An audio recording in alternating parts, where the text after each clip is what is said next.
할렐루야. 예, 살아계신 주님을 찬양합니다. 네. 자, 오늘의 말씀은 그 영적 작용점이라는 영적 작용점, 큰 돌을 굴려내는 영적 작용점. 이게 또 물리가 나옵니다. 근데 이제 제가 고민을 하다가 이 말씀을 가족 수양회 때 받았는데, 하나님이 살아계신 건 틀림없죠. 예.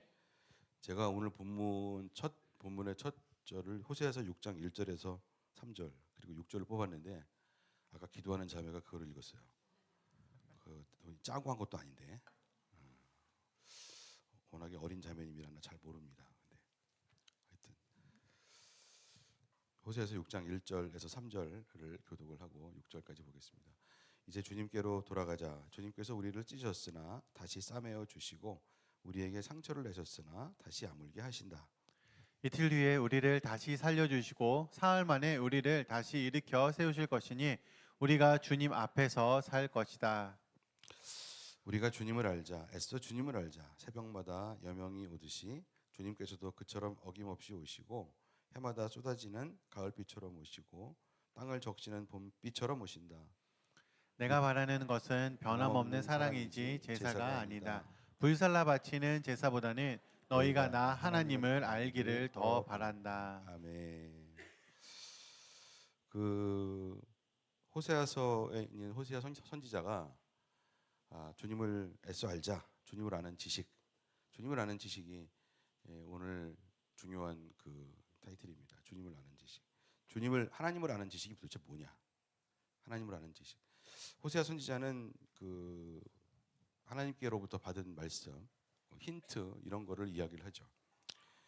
근데 이제 그 2절 3절인 것 같아요. 2절 3절. 이틀 후에 우리를 다시 살려주시고 사흘 만에 우리를 일으켜 주실 것이다.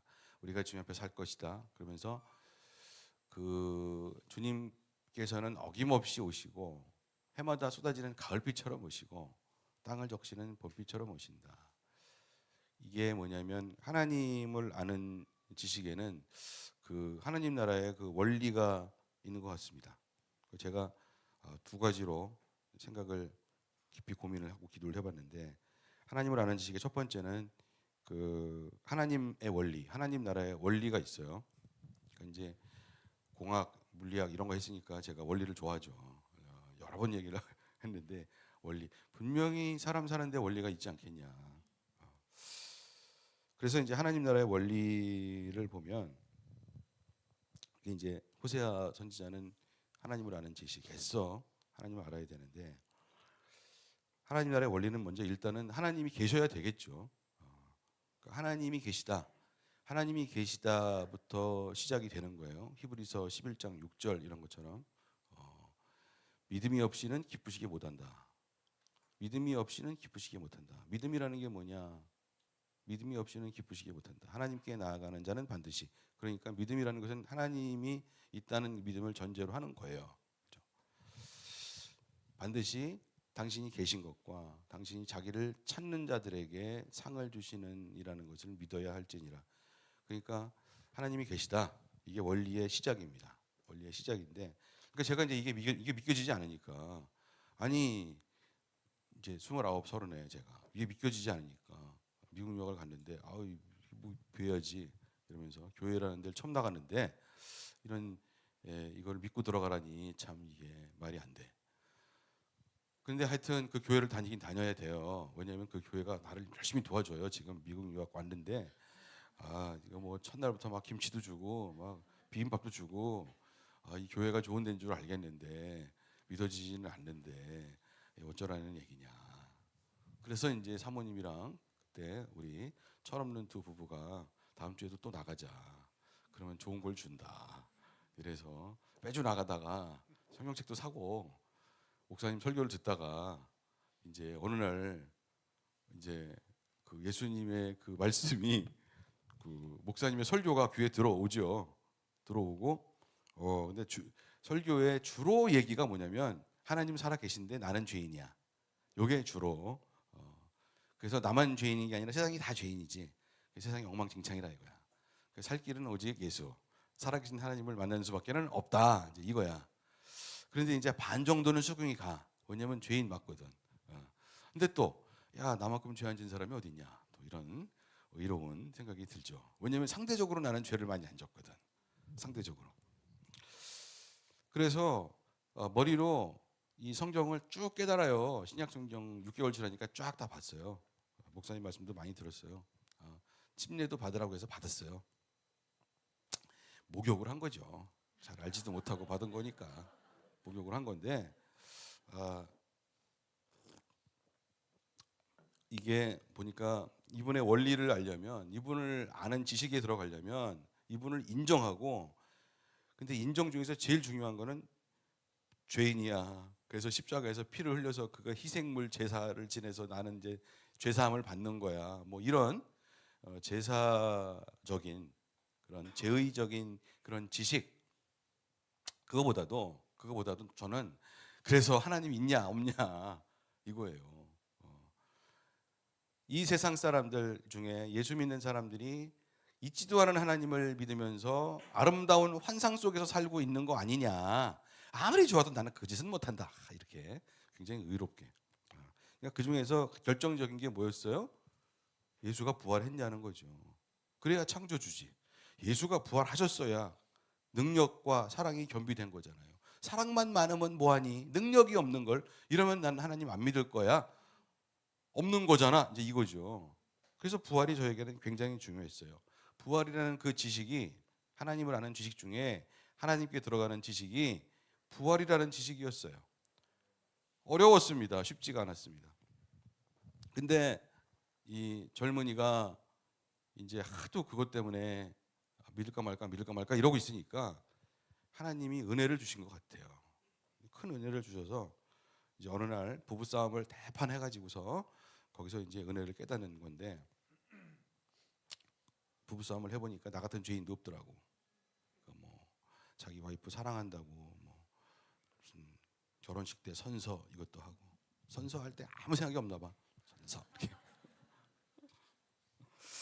그게 너무 창피하고. 근데 이제 그로부터 이제 죄가 깨달아져. 근데 예수님의 부활을 믿기가 싫은데 믿고 싶은 마음이 50%, 믿기 싫은 마음이 50%가 있어요. 근데 성경책 말고 딴 책을 뒤져보자. 그래서 제가 뒤졌다고 그랬잖아요. 그래서 이제 책이 여러 권이 나오는데 그 중에 이제 책 하나가 이제 Who Moved the Stone. 그래서 누가 예수님의 십자가 그 돌무덤을 굴려냈느냐, 그 책을 읽다가 제가 발견한 게 뭐냐면, 예수의 부활을 부인하려고 노력했던 사람들은, 철저하게 노력했던 사람들은 다 믿었습니다. 왜냐하면 사실이니까. 그래서 저는 하나님을 아는 지식이라는 게, 지식이라는 이 단어가 굉장히 저에게 중요하고, 우리가 팩트가 아닌 것을, 진실이 아니고 사실이 아닌 것을 그냥 감정적으로 믿는 것이냐? 그것은 믿음이 아니라는 거죠. 이제 그런 것이 저에게 들어왔어요. 그런데 팩트고 뭐고 나는 믿고 싶어. 그러면서 확 믿으시는 분들도 있어요. 하나님 나라의 원리인데, 그거야 얼마나 좋아요. 어쩌겠어요. 나는 안 믿어지니까 그런 거고. 그런 분들도 있더라고요. 많지는 않아요. 근데 그런 분들이 있어요. 귀한 분들입니다. 귀한 분들입니다. 근데 하나님 나라를 아는 이 하나님 나라의 원리가 중요한데, 원리를, 그리스도의 부활과 이 창조주 하나님을 알게 되면, 그분을, 하나님을 아는 지식의 가장 중요한 것은 창조 질서라는 게 있죠. 창조 질서. 창조 질서에는 뭐 물리학도 들어가, 화학도 들어가, 생물학도 들어가, 이런 것들이 다 들어가는데, 하나님의 그 창조 질서에 그것이 충돌이 안 됩니다. 사실 과학이라는 것이 그렇게 대단히 확장되고 넓은 것은 아닙니다. 인간들이 모르는 게 많습니다. 과학자가 이런 얘기를 하니까, 당신 과학자 맞아? 네, 저 과학자입니다. 근데 그렇습니다. 하나님의 창조 질서가 있어요. 그리고 두 번째는 하나님의 통치 질서가 있어요. 근데 통치 질서는 인간들에게 주는 거예요. 다스리라고 한 것은 인간들에게만 한 거예요. 생육하고 번성하고 다스려라.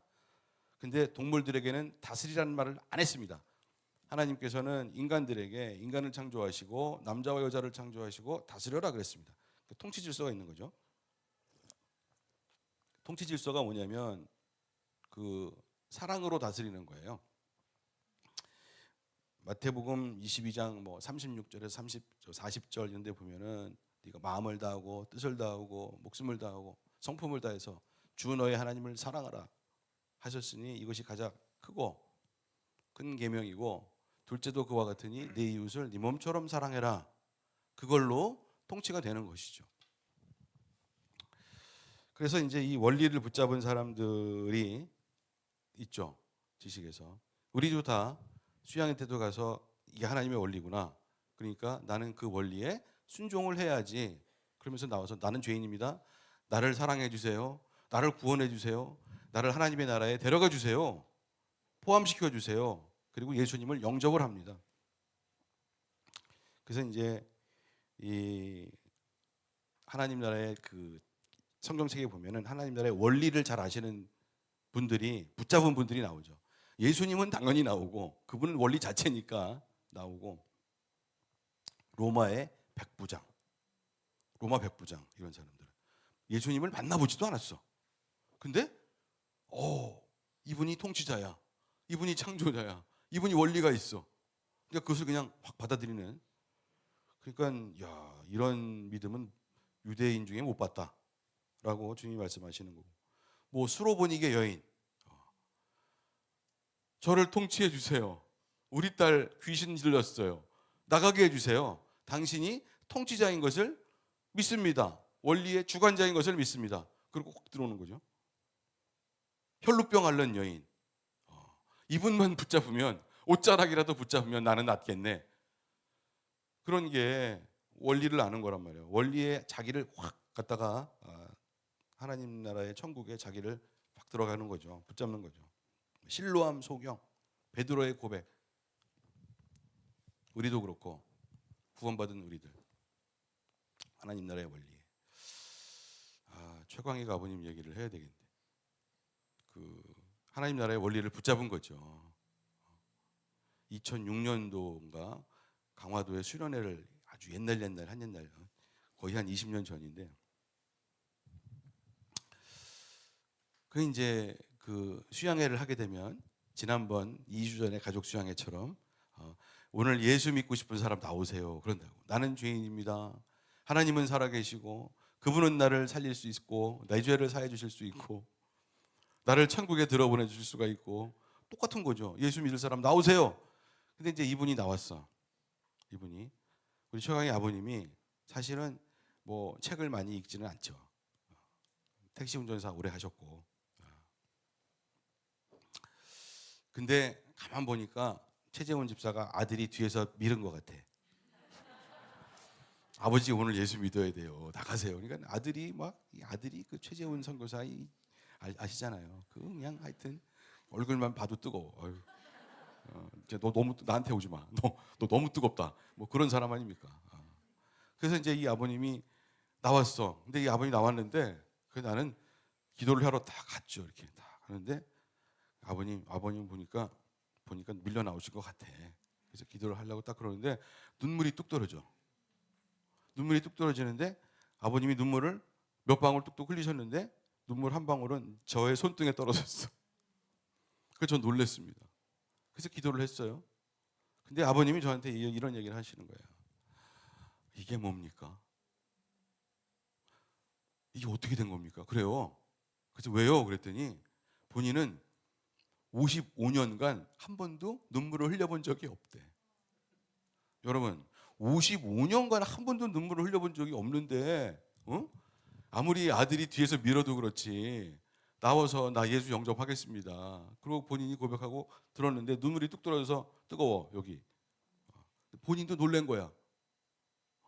그러면서 하나님은 있는 거 맞나요? 막 이러고. 그게 시작이었어요. 그게 시작이었고 그래서 여러분도 아시다시피 우리 최강희 아버님이 그 특기가 뭐냐면 자신이 갖고 있는 은사를 다해서 교회를 섬기는 거예요. 특기가 뭐냐면 고장난 거 고치는 거.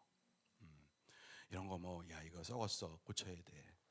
그 지하실 교회에 있을 때 다 최강희 아버님이 손보고 김홍길 집사님 데리고 다니면서 다 손보고 최강희 아버님은 정, 집사님은 부 이렇게 해가지고 다 손보고 페인트 칠하고 그러셨어요. 그 레바논 찾아가 가지고서 손녀 손자 보면서 기뻐하고 그랬다고요. 그리고 아버님이 참 기가 막힌 게 이 레바논에 전쟁이 나가지고 그 선교관 저 부부가 아들 며느리가 돌아왔잖아. 아들 며느리가 돌아왔는데 바로 그때에 돌아가신 거잖아요. 그러니까 타이밍이 기가 막힌 거죠. 하나님이 주신 거고. 그리고 더 기가 막힌 건 저는 2주 전에 가족 수양회가 있었어요. 가족 수양회에서 우리 김영분 어머님이 예수님 영접했어. 그래서 D존이 다 둘러가지고서는 끌어안고 기도하고 그랬는데 그때 최강희 아버님이 분명히 나도 옛날에 그랬지. 그게 있었을 거란 말이죠. 그러니까 장례 예배할 때 제가 마음이 슬펐지만 우리 손녀가 서은이가 너무 엉엉 울어갖고 나도 눈물을 흘렸지만은 그래도 우리 아버님은 진짜다. 주님 앞에 가셨다. 그리고 지난주에도 여기 앉아 계셨잖아요. 지난주에 여기 앉아 계셨는데 이번 주에는 안 계시잖아. 지금 어디 갔어? 천국으로 이사 갔어. 할렐루야. 야, 이거지. 천국에 대한 소망. 분명히 하나님은 계시고 예수는 부활하셨고 하나님의 원리는 있는 거예요. 천국도 있고 하나님 살아 계셔요. 창조 질서가 있고요. 통치 질서가 있고 우리는 그 질서 가운데 들어가서 살아야 하는 것이 마땅한 줄로 믿습니다. 너무 감사하다. 사실 오늘 몇 시에 끝날지도 몰라. 그냥 제가 이번 주에 또 기가 막힌 걸 받았는데 최왕의 아버님하고 비슷한 나이 연배에 어떤 분이 살아나셨어. 우리 교회에 나오다 말다 하시는 이재혁 형제님이라고 계세요. 왔다 갔다 하시는데 시간이 있으면 나오시고 시간이 없고 바쁘시면 못 나오셔요. 근데 이분이 저에게 카톡을 보냈어요. 카톡을 보냈는데 자기 아버님이 지금 병원 중이신데 세브란스 병원에 있대. 세브란스 병원에 있는데 아버님의 그 경험을 얘기를 하는 거예요. 지금 최근에 일어난 한 2, 3일 새에 일어난 아버님께서 간암이 7군데가 발견이 돼가지고 6군데는 시술을 잘했대요. 근데 한 군데가 남았어. 그래서 그게 이렇게 속을 새기는 거예요. 근데 막 입맛이 없대나 그래가지고서 곡기도 한 보름 정도 끊으시고 막 그러시다가 굉장히 힘드셨대. 그러다가 이제 혈압이 뚝 떨어져가지고서 이제 그 이멀전시로 응급으로 이제 가신 거예요. 가셨는데 중환자실에 가신 거죠. 중환자실에 가셨는데 어떤 일이 일어났냐면 그 아버님의 얘기예요. 아버님이 말씀하시는 거예요. 누가 나를 데려가려고 한다. 근데 무지하게 아프대 몸이. 엄청 아파. 근데 누가 나를 데려가려고 왔대. 그런데 그때 갑자기 하얀 바탕에 까만 십자가가 나타났다는 거예요. 근데 그 위에 하얀 꽃이 있대. 이렇게 나타나는데 그러면 딱 나타나면 그 본인이 영롱하대요. 나이가 82세인데. 그러면 그 데리러 왔던 그분 표현에는 저승사자지. 간대. 그러고는 이제 또 아파. 그러니까 이게 중환자실이니까 거의 뭐 정말 막 이 바이탈 시그널이 뚝뚝뚝뚝뚝 떨어지고 막 그런 상태잖아요. 그래가지고 또 너무너무 아파. 죽을 판이래. 그런데 또 나타나. 데리러 와. 가. 이거 3번 했대요. 그래서 제가 지금 아버님 상태가 어떠시냐. 내가 가서 아버님이 원하시면 기도하고 예수님을 영접시켰으면 좋겠다. 천국이 있지 않느냐. 그래서 이제 그분이 제가 아버님한테 물어보겠습니다.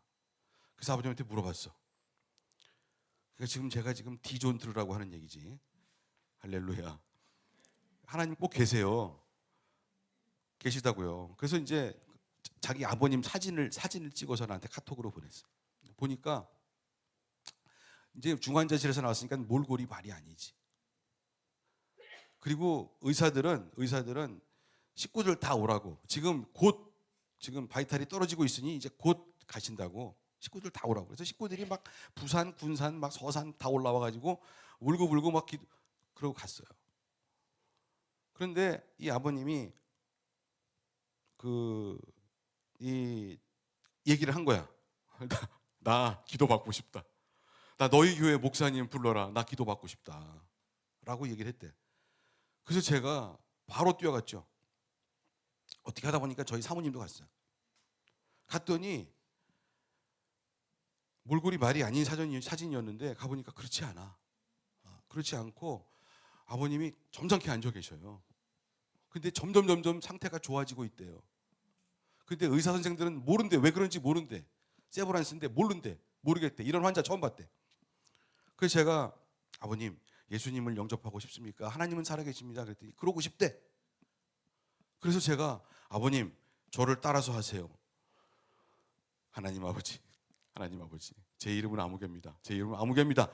하면서 나중에 예수를 영접합니다. 그런데 제가 그렇게 얘기했어요. 예수는 살아계신 하나님의 아들이시고, 그랬더니 그분이 하는 얘기가 따라하는데 예수님은 살아계신 하나님의 아들이시고 기도합니다. 그랬거든요. 간절히 기도합니다. 그래서 제가 물어서 옛날에 교회 나가신 적 있으십니까? 초등학교 때 나간 적이 있습니다. 초등학교, 중학교 때 나간 적이 있습니다. 근데 그때는 진심이 아니었습니다. 지금은 진심입니다. 진심입니다. 그래서 예수님을 영접하더라고요. 근데 상태가 좋아져 갖고 내일 퇴원한대요. 의사들이 몰라요. 어떻게 된 거냐 모른다고요. 사이언스, 과학, 저는 과학자인데 모르는 건 정말 많다. 하나님의 세계를 어떻게 아느냐. 우리는 모른다는 거예요. 하나님의 창조 질서와 하나님의 통치 질서에 마땅히 들어가야 할 줄로 믿습니다. 반드시 천국은 있고 하나님은 살아계시고 저 같은 과학자에게 하나님께서 왜 그런 걸 보여주십니까? 그분이 그만한 일이 있지 않겠습니까? 나중에 다 들었습니다. 그분이 평생 사시는데 한 번도 거짓말 한 적 없고 하려고 안 했고 어떻게든지 다른 사람 도와주려고 했고 그 사람은 어떻게 올바로 살아보려고 했답니다. 근데 주님이 나중에 자기 자식을 부르는 거예요. 부르는 거예요. 저는 거기에 그냥 쓰임을 받은 거예요. 그분이 오셨으면 좋겠어요. 퇴근했는데 할렐루야. 그렇게 해서 제가 그 형제에게 얘기했습니다. 이거 보통 일이 아니다. 가족본을 위해서 열심히 기도하고 열심히 전도하셔야 된다. 그렇게 얘기를 했습니다. 아멘. 하나님은 살아계십니다. 하나님을 아는 지식에서 하나님의 원리가 반드시 있고 이것이 중요하고 이 가운데 우리가 당연히 들어가야 할 줄로 믿습니다. 사실 오늘의 설교는 이게 아닙니다. 그런데 하도 큰 일들을 봐서 하나님 나라의 원리. 두 번째는 뭐냐면 하나님의 이제 예수가 부활하셨어요. 하나님이 계셔요. 하나님 나라의 원리가 있어요. 두 번째는 뭐냐? 중요한 것은 하나님의 뜻을 알아야 돼. 하나님의 지식, 하나님을 아는 지식은 하나님의 뜻. 나를 향한 하나님의 뜻은 뭐냐? 우리 가정을 향한 비전은 뭐냐? 우리 교회는 뭐냐? 특히 여러분들은 다 자기 개인에게 나를 향한 주님의 뜻은 뭐지? 여기에 관심이 있으시겠죠. 근데 중요한 것은 주님의 뜻은 뭐냐는 거예요. 그래서 이것을 붙잡은 사람들이 있어요. 주님의 뜻을 알려고. 자, 요한복음 6장 37절에 39절이 있어요. 교독하겠습니다. 아버지께서 내게 주시는 사람은 다 내게로 올 것이요 또 내게로 오는 사람은 내가 물리치지 않을 것이다. 그것은 내가 내 뜻을 행하려고 하늘에서 내려오는 것이 아니라 나를 보내신 분의 뜻을 행하려고 왔기 때문이다. 39절 나를 보내신 분의 뜻은 내게 주신 사람을 내가 한 사람도 잃어버리지 않고 마지막 날에 모두 살리는 일이다. 아멘. 자, 예수님도 예수님 당신의 뜻을 행하러 오신 게 아니래요. 나를 보내신 분 아버지죠. 하나님 아버지의 뜻을 행하려고 온 것이다. 근데 그 뜻은 뭐냐? 영혼 구원입니다. 마지막 날에 모두 살리는 일이다. 그러니까 이것이 아주 큰 하나님의 뜻입니다. 하나님의 원리에서 나오는 하나님의 뜻이죠. 이게 뜻입니다. 예수님의 마음을 알아야 돼요. 예수님의 뜻을 알아야 돼. 하나님의 뜻, 하나님의 마음을 알아야 된다고요. 축복받는 길은 하나님의 마음을 알아들이는 거예요. 하나님의 기쁨이 나의 기쁨이 되고 나의 기쁨이 주님의 기쁨이 되어야 축복이 배가가 되고 기쁨이 배가가 되고 축복을 받는 거예요. 다른 건 없어요. 세상에서 돈 많이 벌어도 며칠 뒤면 다 날아갈 수도 있어요. 며칠 뒤면 기쁘지도 않아요. 시험에도 많이 통과도 하고 저는 뭐 별로 떨어져 본 적도 없는데 며칠만 기뻐요. 그 다음에는 아니에요. 그리고 인간이 교만해집니다. 기쁨, 그런 하나님이 주는 그런 기쁨이 아니란 말이에요. 이게 좀 참 중요한데 예수님의 뜻은 뭐지? 이런 겁니다. 그래서 이거를 알아내야 되는데 제가 이제 근데 예수님이 오셨는데 예수님이 여러분 어린아이로 오셨잖아요. 성탄절 조금 있으면 오지만 그러니까 연약합니다. 그리고 예수님은 인간으로 오셨어요. 인간으로 오셨어요. 그런데 예수님은 기적을 행하시고 큰 일을 행하십니다. 아버지의 기뻐하시는 일을 행합니다. 근데 예수님은 사실은 인간으로 볼 때는 연약한 거예요. 근데 예수께서는 어떻게 그렇게 큰 일을 하시느냐? 뭐지? 이게 우리의 퀘스천이 돼야 되는데 성령님을 모시고 있고 성령님을 모신다는 것은 매일같이 아버지께 물어보는 거예요. 아버지의 뜻이 뭡니까? 아버지의 마음이 뭡니까? 이 마음을 알아들여야 거기서 뜻을 알아야 이제 뜻과 거기서 하나님의 은혜와 사랑이 내려오죠. 그래서 예수님의 심령 가운데 그게 확 오는 거죠. 지난주에도 얘기했습니다만 사마리아 여인을 통해서 요한복음 4장 3절 4절을 보면 자, 예수께서는 유대를 떠나 다시 갈릴리로 가셨다. 그렇게 하려면 사마리아를 거쳐서 가실 수밖에 없었다. 아멘. 아무도 사마리아 안 갑니다. 유대인은 아무도 사마리아 안 갑니다. 왜냐하면 거기는 죄악의 땅이고 경멸하는 땅이고 그렇기 때문에 안 갑니다.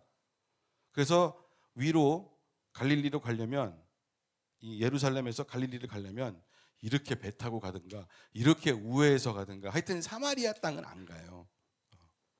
근데 예수님은 갑니다. 예수님은 갑니다. 왜 그러느냐? 아무도 안 가니까 간다. 하나님의 뜻이 뭔지를 아니까 가는 거예요. 그러니까 그걸 이제 발견을 하는 거죠. 그게 하나님의 뜻이 이거면 아버지의 마음이 이거면 가는 거예요. 아무도 안 가. 그렇지만 나는 가. 왜 가라고 그랬어? 그러면 뭐가 일어나요? 영혼 구원이 일어나요. 큰 일이 일어나는 거예요. 큰 일이 일어나는 거예요. 그래가지고 제가 심지어는 이런 그림도 준비했어. 짝. 이거 저기에 보시면 저게 어린이 그림인 것 같지만 힘이 약하거든요. 근데 저 사람이 뭐냐면 이 지뢰의 원리로 지구도 들어 올릴 수 있을 것 같아요. 그래요. 지구를 들어 올리는 것은 큰 일입니다. 근데 우리는 힘이 약합니다. 우리 힘이 약해. 그런데 지렛대의 원리라는 게 있어. 저 삼각형 쬐끄만 거 노란 거 있잖아요. 저걸 뭐라고 그러냐면 저걸 받침점이라고 그러는 거예요. 어린이 과학에서 받침점. 저 지구를 뭐라고 그러냐? 저걸 작용점이라고 그래요. 영적 작용점의 원리래요. 그래서 우리에게 은사가 있고 우리에게 하나님의 말씀과 하나님의 마음을 발견하려는 어떤 그 강한 의지와 영적인 마음이 있으면, 신령과 진정이 있으면 우리가 저 작용점, 저 받침점, 저 위치로 가는 거죠. 저것을 사용하면 작은 힘이지만 우리는 힘이 연약합니다. 그러나 작은 힘으로 지구를 드러낼 수가 있다. 큰 돌을 굴려낼 수가 있다는 것이죠.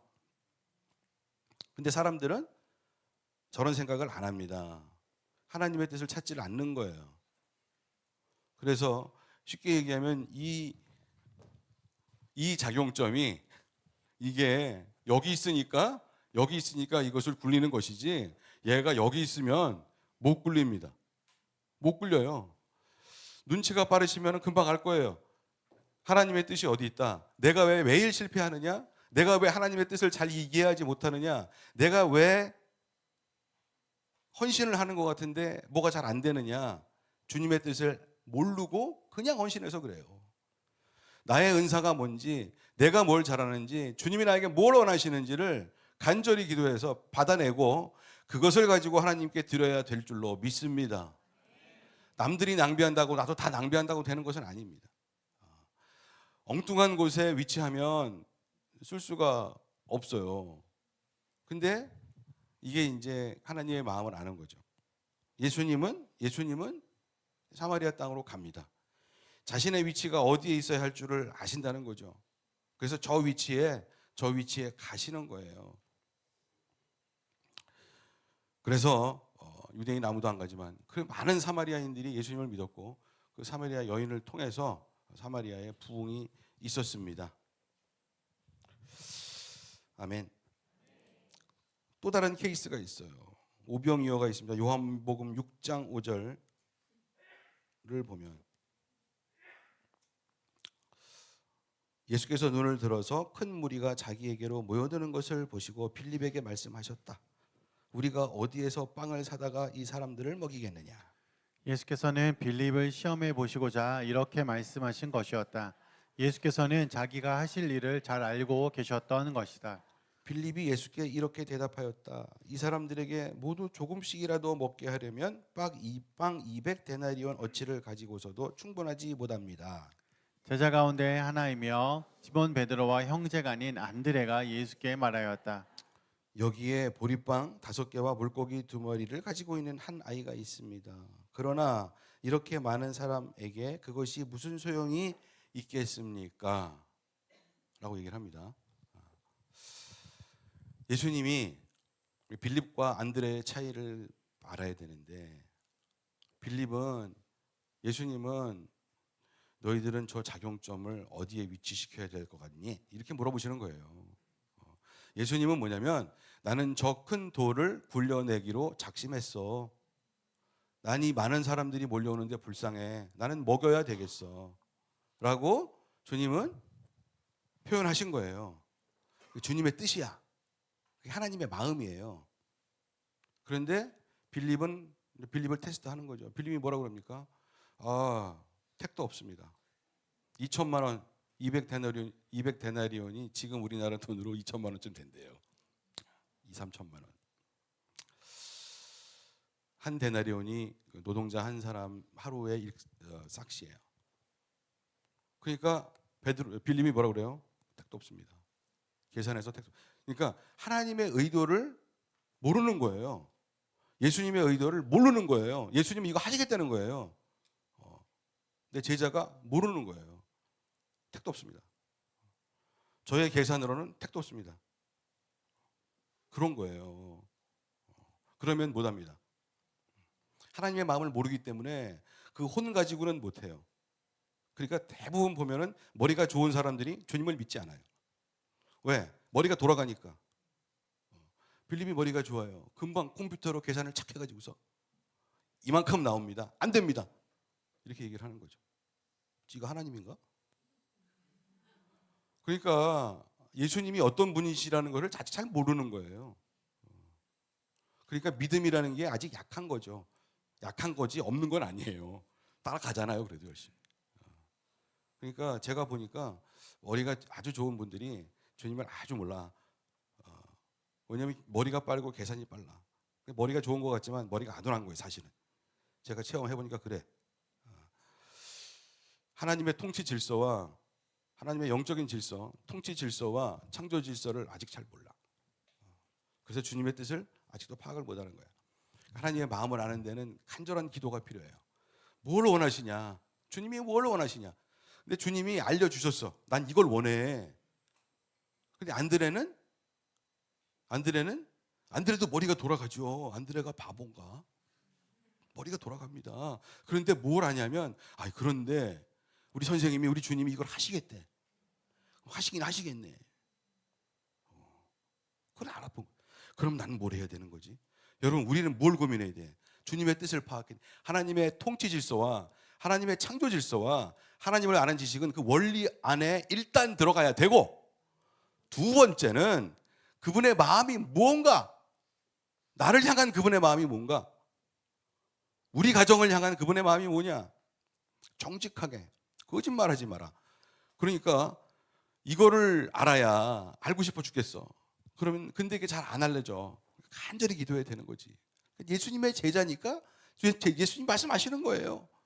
그래, 의도를 알았는데 빌립은 의도가 들어와도 에이, 안 돼.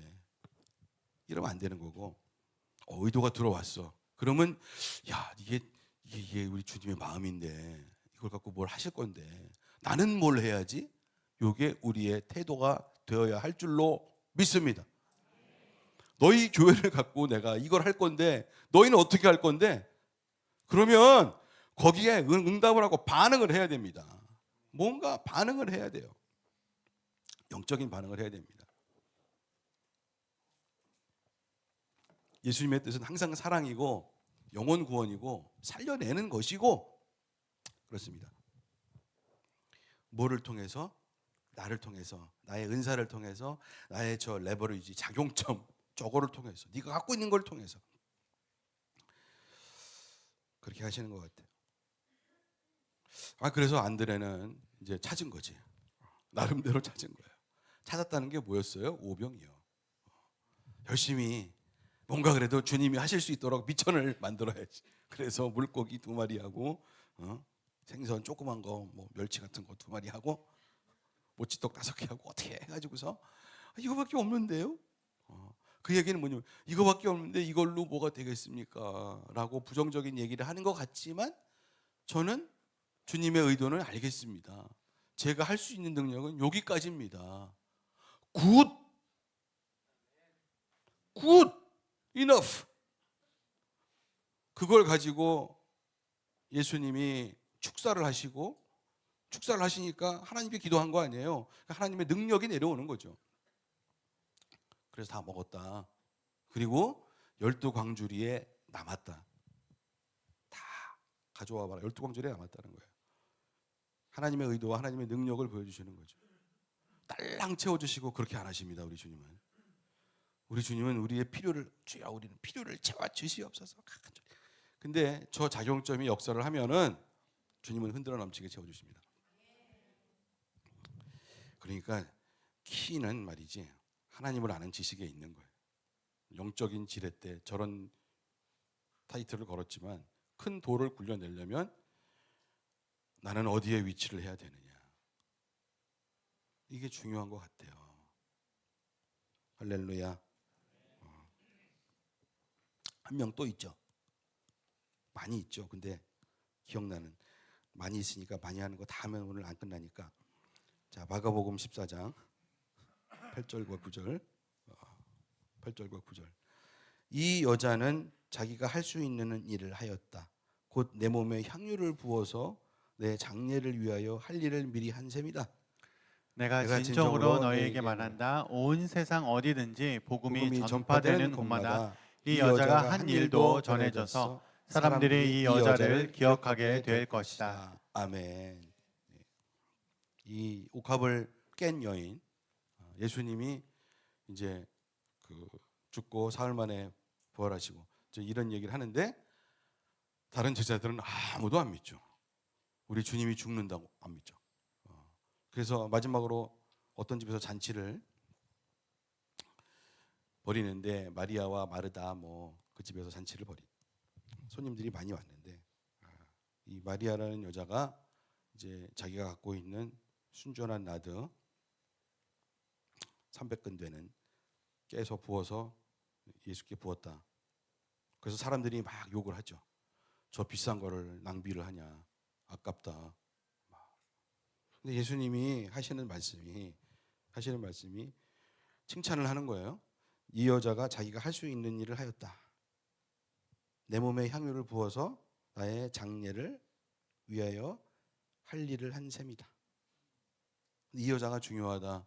복음이 전파되는 곳에 이 여자 얘기 꼭 하라는 거예요 지금. 이 여자 왜 중요하냐면 다른 제자들과 다른 사람들은 예수님의 말을 안 믿어.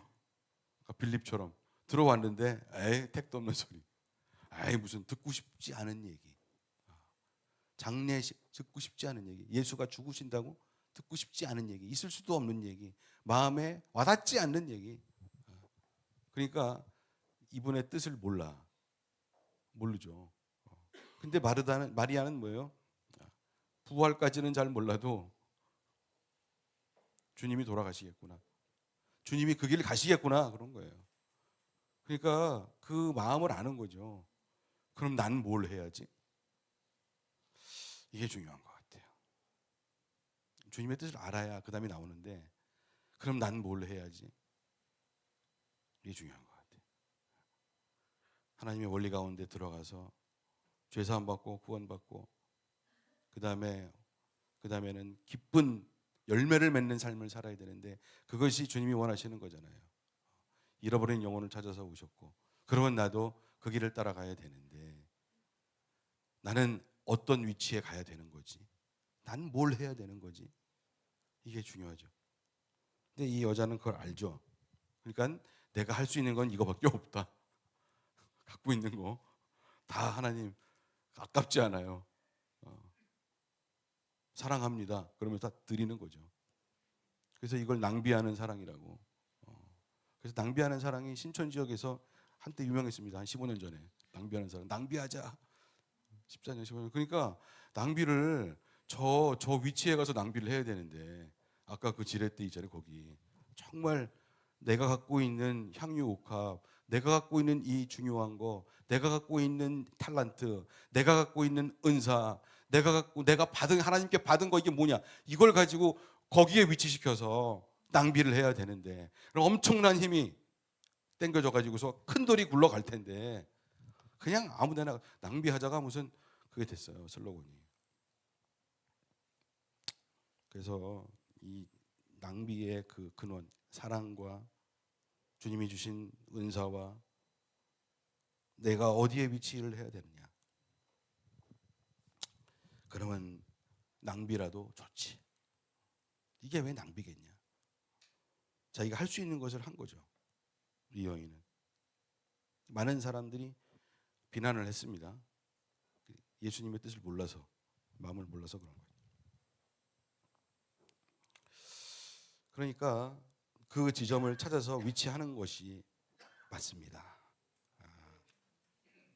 그 위치하는 것이 맞습니다. 맞고 하나님께 물어보는 거죠. 하나님 나는 뭘 해야 됩니까? 주님의 뜻을 발견하면 나는 뭘 해야 됩니까? 그래서 기도가 중요한 거죠. 주님의 뜻을 찾으려고 하나님 나는 어떤 은사가 있나요? 하나님 나는 뭘 해야 되나요? 하나님 당신의 마음은 무엇인가요? 대충밖에 모르겠습니다. 자세히 좀 알려주십시오. 그래서 기도가 깊어지는 거죠. 그리고 하나님과의 교제가 시작이 돼서 그 깊어지는 거예요. 주님이 준비를 시키시고 나중에 당신의 마음을 알려주시고 당신께서 그렇게 무엇에 순종할 수 있는 그 마음까지도 알려주시고 나는 저쪽에 위치를 해야 되는구나 이것도 알려주시고 그러면 낭비가 아니죠. 그리고 주께서 일하십니다.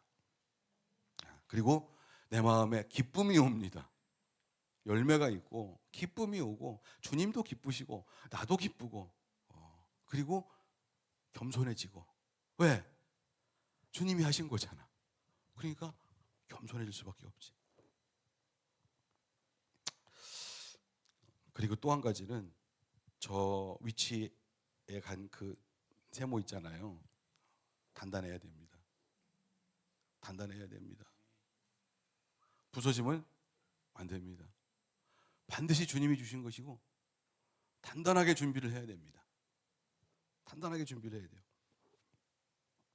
단단한 믿음, 올바른 위치, 그때에 하나님이 일하신다. 그래서 꿈을 꾸셔야 돼. 꿈을. 하나님, 단단하게 만들어 주시옵소서. 나는 뭘 해야 됩니까? 나는 어떤 위치에 있어야 됩니까? 단단하게 만들어 주시옵소서. 알려주시면 순종하겠습니다. 알려주시면 순종하겠습니다. 그러면 주님의 역사가 일어나고 나도 기쁘고 주님도 기쁘고 여러분 굶어 죽지 않습니다. 다 살게 되어 있습니다. 나의 기쁨이 주님의 기쁨이 되고 주님의 기쁨이 나의 기쁨이 되고 고난과 헌신과 그런 것이 있겠지만 그것이 그렇게 별로 문제가 안 됩니다. 왜냐하면 하나님께서 주신 것이기 때문에 주님이 또 맡기신 것이기 때문에 별로 고생이 안 돼요. 고생하는 건 육체가 고생하는 게 아니라 주로 마음 고생을 하는 거예요. 이게 맞나? 이래서.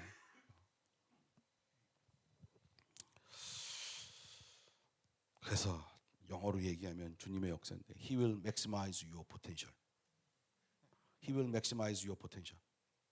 우리의 잠재력을 극대화시켜 주실 것이다. 그 지점을 찾으면 연약하다고 그러지 마세요. 주님은 다 연약한 사람만 썼어요.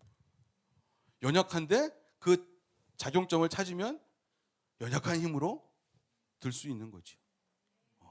그러니까 자꾸 연약하다고 하지 맙시다. 연약하지 않은 사람은 없습니다. 저도 골골합니다. 연약합니다. 나이가 들수록 더 골골인데 연약합니다. 근데 주님은 다 연약한 사람 썼어요. 처음부터 뭐 강대하고 체력 좋고 뭐 이런 분들 쓰지 않았습니다. 주님은 당신의 마음을 알아주는 사람을 썼어요. 연약하지만 당신의 마음을 알려고 애쓰는 사람을 썼어요. 그런 사람들을 만나 주셨고 그런 분들을 썼습니다. 그런 분들이 많지 않았습니다. 그러니까 우리가 소망이 있는 거예요. 소망이 있는 거예요. 하나님 교회가 연약한 것 같아도 소망이 있는 겁니다. 자, 마가복음 14장 36절.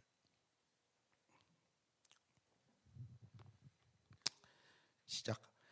예수께서는 이렇게 말씀하셨다. 아빠 아버지께서는 모든 일을 하실 수 있으시니 내게서 이 잔을 거두어 주십시오. 그러나 내 뜻대로 하지 마시고 아버지의 뜻대로 하여 주십시오. 아멘. 주님이 맨 마지막에 이 기도를 하십니다. 제가 이 작용점에 위치하는 게 맞습니까? 단단해야 되거든. 그 위치에 그래야 저 지구를 구원할 수가 있거든. 그러니까 다시 한번 검토하는 거지. 여기가 맞나요? 아픈데 여기가 맞나요?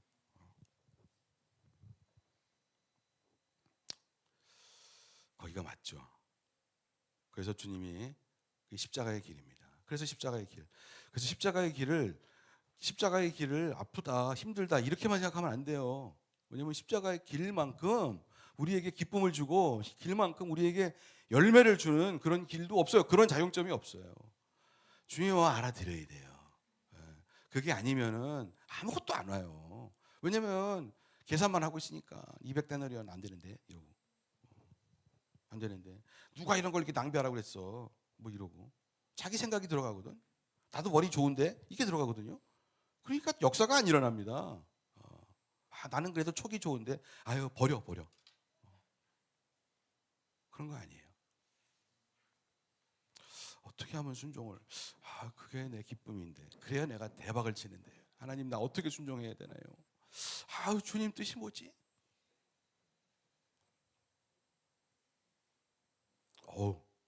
He will maximize your potential. 머리도 좋아져. 이 귀한 내 아들을 내 딸을 이거 어떻게 내가 쓰나? 이거 어떻게 귀하게 쓰지? 주님이 그렇게 말씀하신단 말이에요. 그러니까 아버지의 마음을 찾아야 돼. 예수께서 겟세마네 동산에서 이런 기도를 하시고 그 지점으로 가셨습니다. 십자가입니다. 십자가. 이것이 결국 성령이 내게 오시고 성령님의 능력을 일으키는 받침점, 작용점이 됩니다. 그 사마리아 여인 때문에 많은 영혼들이 왔을 때 주님이 뭐라고 말씀하십니까? 배도 안 고프다. 그렇게 말씀하시는 거예요. 우리는 찾아야 됩니다.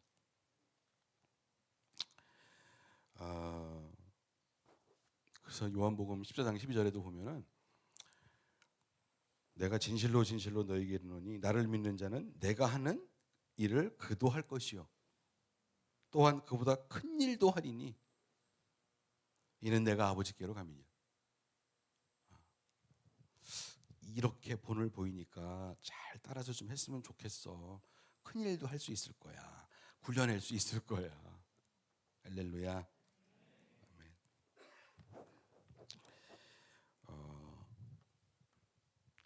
이 시대에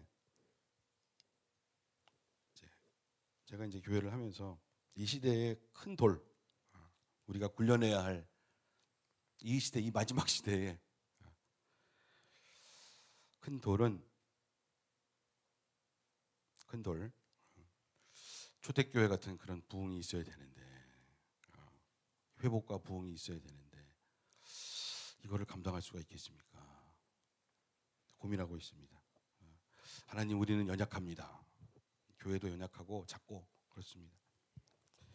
그런데 주께서 저에게 주시는 말씀은 그 위치를 찾아, 받침점, 거기를 찾아. 그러면 내가 I will maximize your potential. 나의 교회요. 그렇게 주님께서 말씀하시는 것 같아요. 그 대신 이 작은 돌이 단단해야 돼. 이 주님을 알아들이는 이 마음이, 이 믿음이 단단해야 돼요. 그러면 주님이 쓰셔요. 간절히 기도, 그러면 위치가 여기다 이렇게 쓰십니다. 할렐루야. 주님의 부활이 증거돼야 되는데 주님의 부활이 증거. 제가 간절히 이 돌 굴러내는, 왜 하필이면 돌이냐, 돌을 굴러내는 생각을 하다가 이 돌을 굴려야 되는데 요즘에 예수님의 부활을 증거하는 사람들이 많이 없어요. 오히려 부활이 점점 줄어들고 있어. 그래서 뭐 과학적으로 말이 안 되니 어쩌니 막 이런 얘기를 하고. 근데 우리는 굴려내야 될 줄로 믿습니다. 예수님은 부활하셨다. 우리 연약하지만 주님께서 연약해도 하나님께 간절히 주님의 마음을 알아들으려고 간절히 기도하면 그 위치를 알려주시고 그곳에 우리는 설 것이고 우리는 단단하게 설 것이다. 우리는 무너지지 않을 것이다.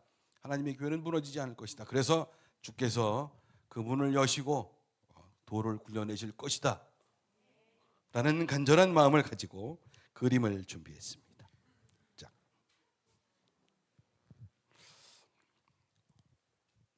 저 문이 점점 닫히고 있어요. 예수는 부활하셨는데 저 돌문이 무거운 문이잖아요. 저게 우리가 연약하지만 성령님의 능력으로 저걸 굴려내고 환하게 부활하신 우리 주님을 증거할 수 있습니다. 그런 교회가 되어야 됩니다. 그런 초대교회 같은 그런 교회가 되어야 돼요. 할렐루야.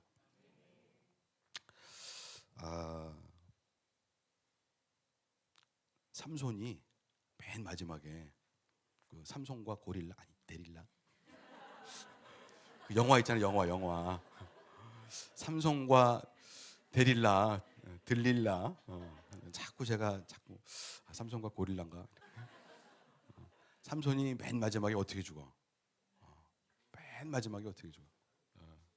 삼손이 막 죄만 짓고 막 그러다가 나중에 하나님의 뜻을, 이제 하나님의 마음을, 하나님의 뜻을 발견하고 죽기 전에 이 장님 됐잖아요.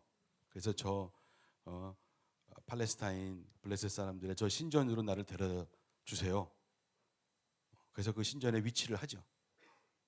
그래갖고 사사기 16장 28절 29절 여기 보면 이렇게 있어요. 그때에 삼손이 주님께 부르짖으며 간구하였다. 주 하나님 나를 기억하여 주시기를 간절히 바랍니다. 하나님 이번 한 번만 힘을 주시기를 간절히 바랍니다. 나의 두 눈을 뽑은 블레셋 사람들에게 단번에 원수를 갚게 하여 주십시오. 그런 다음에 삼손은 그 신전을 버티고 있는 가운데 두 기둥을 하나는 왼손으로 또 하나는 오른손으로 붙잡았다. 삼손이 주님 앞에 마지막으로 저의 죄를 다 회개하고 주님 앞에 충성하고 싶습니다. 하나님 마지막 가는 저의 위치를 알려주십시오. 그 위치죠. 그래서 우리가 나이 드신 분들은 영화도 많이 봤죠. 삼손과 데릴라. 거기서 온 힘을 다해서 maximize his potential. 주님이 소원을 들어주십니다. 주님의 소원을 들어주는 주님의 마음을 간절히 깨닫고 거기에 우리를 위치시키는 그런 교회가 되기를 원합니다. 그러면 주님이 반드시 큰 일을 하십니다. 여러분의 개인적으로도 그래요. 개인적으로도 하시고 있는 일들, 갖고 있는 은사들 그 가운데 어떻게 하면 주님의 마음을 알 수 있을까? 어떻게 하면 영혼 구원을 위한 주님의 마음을 알 수 있을까? 이거를 가지고 간절히 주님 앞에 나가면 큰 은혜를 받을 줄로 믿습니다. 아멘. 기도합시다. 하나님을 아는 지식 두 가지라고 그랬습니다. 하나는 하나님 나라의 원리가 있어요. 하나님이 살아계시고 주님의 통치 질서가 있고 주님의 창조 질서가 있습니다. 그래서 그 가운데로 들어가는 걸 구원받는다고 그래요. 내 죄를 용서해 주세요. 은혜의 법으로 나를 통치하여 주세요. 하나님을 아는 지식이에요. 중요하죠. 그래서 아버님들 얘기를 했습니다. 제가 두 번째, 살아있는 우리들에게 더 중요한 것은 그 다음 신앙생활이에요. 하나님 나를 써주세요. 주님이 나를 써주시려면 주님의 마음을 알아야 돼. 주님 가시는 길에, 주님이 하시는 일에 저를 써주세요. 주님은 우리와 동역하기를 원하시고 우리를 쓰기를 원하십니다. I will maximize your potential.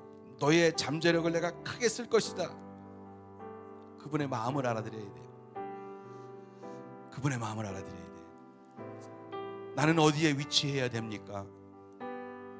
단단하게 위치하면 그 위치, 단단한 나의 믿음과 주께서 하신 그 말씀 가운데 순종하면 그 위치에 가면 주께서 우리의 연약한 힘으로도 능히 큰 돌을 굴려내시고 저 돌무덤의 문을 여시고 우리는 그리스도의 부활을 증거하게 될 겁니다. 그러면 기쁨이요 우리가 하는 모든 일 가운데에 활력이 돋고 하나님의 사랑과 하나님의 기쁨과 주님의 은혜가 우리가 하는 일 가운데 더 은사 가운데 동력으로 작용하고 아버지의 역사가 일어날 것을 믿습니다. 그것이 십자가의 길이요. 통성으로 같이 기도하십시오. 하나님 성령님 오시옵소서. 주님의 마음을 알게 하여 주시옵소서. 오늘 받은 말씀 가운데 하나님 내가 반응하고 결단하게 하여 주십시오. 주님 살아계셔서 감사합니다. 3번씩이나 십자가로 보여주셔서 감사합니다. 주님은 살아계십니다. 그리고 우리를 기다리십니다.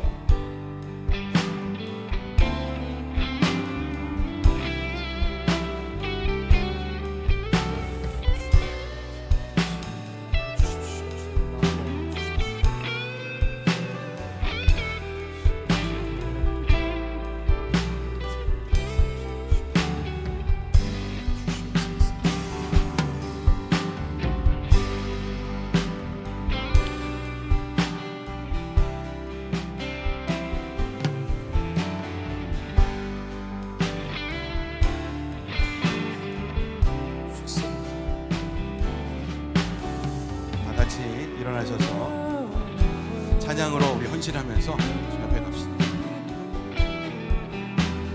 주님 나에게 주소서 보소서 주님 보소서 주님 나의 마음을 선한 것 하나 없습니다.